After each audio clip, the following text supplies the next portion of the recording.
తెలంగాణ నిప్పు కనుక సాయుధ పోరాట యోధురాలు చాకలి ఐలమ్మ గారి వర్ధంతి సందర్భంగా ఇవాళ ఐలమ్మ గారి విగ్రహానికి పూలమాలలేసి ఘన నివాళులు అయితే అర్పించడం జరిగింది. సో ఈ సందర్భంగా చాలా మహనీయులకు సంబంధించిన వర్ధంతి జయంతులు అయినప్పుడల్లా ఇప్పుడు సర్వాయి పాపన్న కానీ చాకలి ఐలమ్మ కానీ ఇట్లా అనేక మంది మహనీయులకు సంబంధించి ఇది పర్టికులర్ ఒక కులానికి సంబంధించిన కార్యక్రమం లాగా జరుగుతుంది. ఈ సందర్భంగా నేను అన్ని సబ్బండ వర్గాలకు ఒకటే విజ్ఞప్తి చేస్తున్నా, వీళ్ళంతా వాళ్ళ కులాల కోసం మాత్రమే కొట్లాడలేదు, సబ్బండ వర్గాల కోసం కొట్లాడిరు. చాకలి కమ్మరి కుమ్మరి అందరూ వెట్టి చేస్తున్నప్పుడు ఆ వెట్టి చాకరి విముక్తి కోసం పోరాటం చేసిరు, సాయుధ పోరాటం చేసిరు, ఎన్నో ఉద్యమాలకు ఊపిరిలూదిరు వీళ్ళంతా కూడా.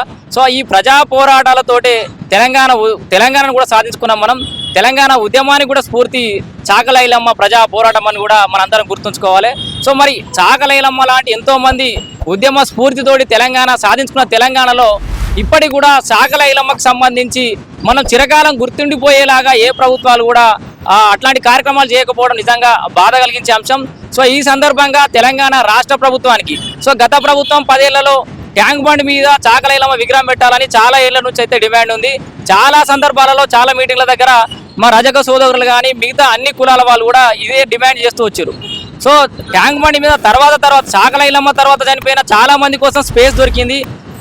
వందల గజాల చొప్పున జాగాలు తీసుకొని ఆ మహనీయులకు విగ్రహాలు కట్టిరు. మరి ఎవరైతే స్ఫూర్తితోటి తెలంగాణ ఉద్యమం చేసినామో అట్లాంటి యోధురాలి విగ్రహం పెట్టడానికి ట్యాంక్ బండ్ మీద నీకు 100 గజాల జాగ దొరకలేదని చెప్పేసి కూడా నేను ఇప్పుడు ప్రస్తుత ప్రభుత్వాన్ని డిమాండ్ చేస్తున్నా. అట్లాగే గత 10 ఏళ్లలో ప్రతి జయంతి వర్ధంతి కూడా ఇదే అడిగినాం, ఎప్పుడు కూడా ట్యాంక్ బండ్ మీద ఐలమ్మ విగ్రహం పెట్టలేదు. సో దాంతోపాటు ఐలమ్మ పోరాట స్ఫూర్తిని కూడా కొనసాగించాల్సిన అవసరం ఉంది. ట్యాంక్ బండ్ మీద ఐలమ్మ విగ్రహం పెట్టడంతో పాటు ఇలా సిద్దిపేట పట్టణం నడిపోటి నుంచి మాట్లాడుతున్నాం కాబట్టి సిద్దిపేటలో కూడా వేములవాడ కామన్ దగ్గర ఒక విగ్రహం పెట్టిరు చాలా ఏళ్ళ పోరాటం తర్వాత.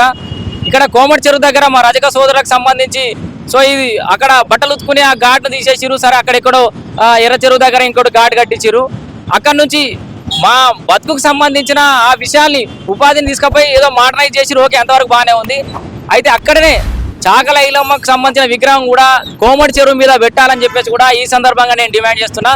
తెలంగాణ తల్లి విగ్రహం పక్కకు బతుకమ్మ ఎత్తుకున్న విగ్రహం ఎక్కడుందో ఆ పక్కకే ఐలమ్మ విగ్రహం కూడా పెట్టాలి.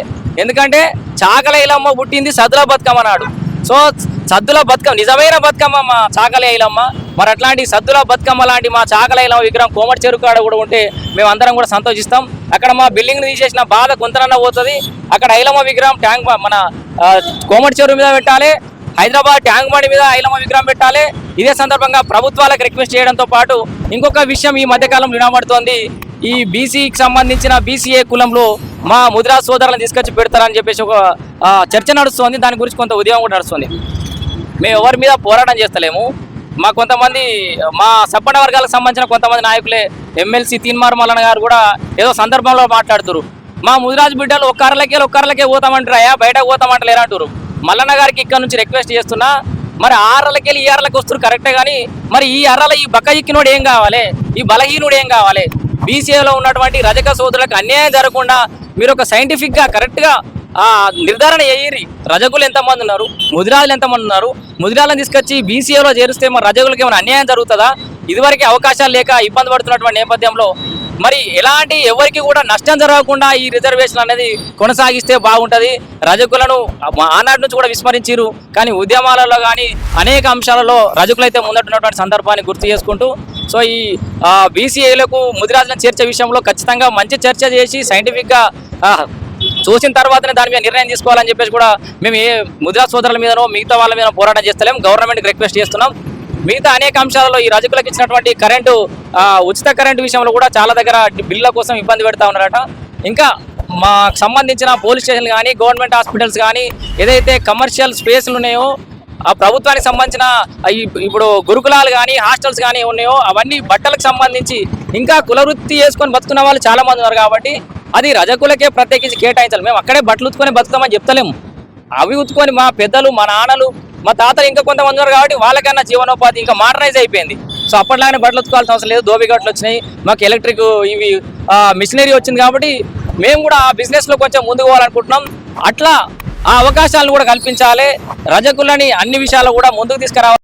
ఈరోజు చాకలి ఐలమ్మ 40వ వర్ధంతి సందర్భం ఈరోజు చాకలి ఐలమ్మ 40వ వర్ధంతి సందర్భంగా ఇక్కడికి విచ్చేసిన రజక సోదరులందరికీ ప్రత్యేకంగా ధన్యవాదములు.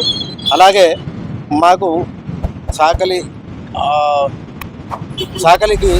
చాకలి ఐలమ్మకు సంబంధించిన ఆడిటోరియం సిద్దిపేటలో పెడతామని ఆ రోజు మంత్రి గారు విన్నవించినారు. దాన్ని ఈరోజు రేవంత్ రెడ్డి గారి ప్రభుత్వంలోనైనా దీన్ని ఆ పేరు పెట్టాలని వారికి ఒక చాకలి సంఘం తరపున సిద్దిపేట రజక సంఘం తరపున నేను విన్నవించుకుంటున్నాను. అన్ని వర్గాల కోసం పోరాటం చేసిన చాకలి ఐలమ్మ త్యాగాలకు స్ఫూర్తిగా సిద్దిపేట జిల్లా కేంద్రంలోని హౌసింగ్ బోర్డు కాలనీ వద్ద ఉన్న విగ్రహానికి 40వ వర్ధంతి సందర్భంగా పూలమాలలు వేసి తెలంగాణ రజక రిజర్వేషన్ సమితి ఆధ్వర్యంలో ఇక్కడ ఈ నిర్వహించడం జరిగింది. అలాగే ఇప్పుడు జరుగుతున్న రజకుల కుట్రలపై జరుగుతున్న అన్యాయాలను మేము ఏకిపారేస్తూ 2 రాష్ట్రాల్లో కావచ్చు, తెలంగాణ ఆంధ్రప్రదేశ్లో కానీ రజకులపై ఎక్కడ కూడా దాడులు జరిగినా మేము సహించేది లేదని తెలంగాణ రజక రిజర్వేషన్ సమితి తరఫున నేషనల్ దోబీ రిజర్వేషన్ సంస్థ జాతీయ ప్రధాన కార్యదర్శి పక్షాన మేము డిమాండ్ చేస్తూ ఉన్నా. రాజకీయ పార్టీలు దోబిఘాట్లు ఇస్తీర్ పెట్టెలు కాదు మాకు కావాల్సింది, మా హక్కులు మాకు కావాలి. రజకులకు కావాల్సిన స్ఫూర్తి కావాలి. రజకులలో విద్యావంతులు ఉన్నారు, చదువుకున్న విద్యార్థులు ఉన్నారు, మేధావులు ఉన్నారు. వారికి కావాల్సిన వాళ్ళ హక్కులు మాకు కావాలి. మాకు ఇస్తీర్ పెట్టెలు దోబిఘాట్లు కాదు మాకు కావాల్సింది. ఆ స్వేచ్ఛ కావాలి. రాజకీయ పరంగా కావచ్చు, ఆ నామినేట్ పోస్టులు కావచ్చు, అవన్నీ మాకు స్వేచ్ఛ కావాలని ఈ రాజకీయ పార్టీలో మేము డిమాండ్ చేస్తూ ఉన్నాం. అలాగే సిద్దిపేట జిల్లాలో ఇప్పుడు నిర్వహించినటువంటి జిల్లా సంఘ నాయకులతో రజక నాయకులతో కలిసి వర్ధంతి జరుపుకోవడం సంతోషంగా ఉంది. సెప్టెంబర్ 26న జరిగే జయంతి సందర్భంగా జిల్లాలో ఒక పెద్ద ఎత్తున జయంతిని కార్యక్రమం నిర్వహించాలనే ఒక ఉద్దేశంతో ముందుకు పోతా ఉన్నాం. జై రజక.